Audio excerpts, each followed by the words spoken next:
নিরাসা computer প্রশিক্ষণ একাডেমির পক্ষ থেকে আমি Mohammad Ashrafullah graphic design BD YouTube চ্যানেলে আপনাদের স্বাগতম। প্রিয় শিক্ষার্থী বন্ধুরা, আজকে আমরা দেখব কিভাবে লো রেজুলেশনের কোনো ইমেজকে আমরা হাই রেজুলেশনে কনভার্ট করতে পারি।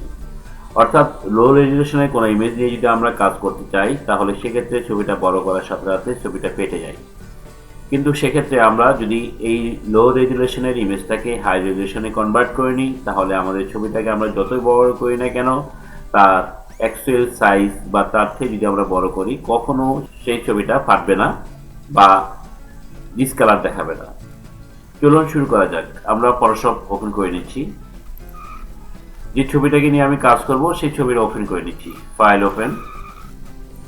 এই ছবিটাকে মূলত আমরা দেখব। ছবিটাকে আমি একটু বড় করে নিচ্ছি, বড় করে আপনাদের দেখাচ্ছি। আমরা ছবিটা যখন বড় করতে যাচ্ছি ছবিটা কিন্তু ফেটে যাচ্ছে।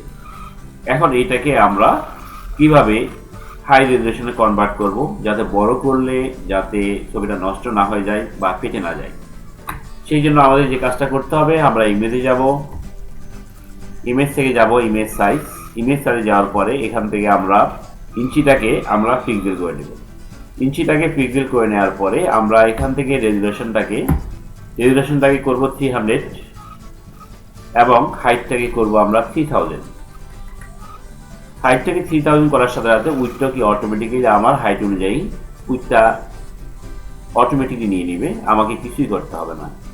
এরপর আমরা কি করব, রিস্যাম্পল থেকে আমরা এখান থেকে রিজার্ভ ডিটেলস ইনলার্জমেন্ট এই অপশনটা মার্ক করে দেব এবং রেডিয়াস নয়েজটাকে সবসময় 100% রেখে জাস্ট আমরা ওকে ক্লিক করব। বড় হয়ে গেল। আমি ছবিটাকে ছোট করে নিচ্ছি। Control alter spacebar control alter spacebar চেপে ছবিটাকে আমি ছোট করে নিচ্ছি। দেখেন বন্ধুরা, আমাদের ছবিটা যদিও যতই আমরা বড় করি না কেন ছবিটা কিন্তু তার অ্যাকচুয়াল রেজুলেশনটা সে ধরে রাখছে, অর্থাৎ কোনোভাবে ছবিটা কিন্তু ফেটে যাচ্ছে না। তাহলে এইভাবে আমরা যে কোনো লো রেজুলেশনের ইমেজকে যদি আমরা হাই রেজুলেশনে কনভার্ট করতে চাই তাহলে সহজেই এই সহজ টেকনিকে আমরা এই পদ্ধতি অবলম্বন করে আমরা হাই রেজুলেশনে রূপান্তর করতে পারি। তো বন্ধুরা, আমাদের ভিডিওটা এই পর্যন্তই। যদি আমাদের ভিডিওটা আপনাদের ভালো লেগে থাকে তাহলে অবশ্যই লাইক, কমেন্ট এবং শেয়ার করবেন।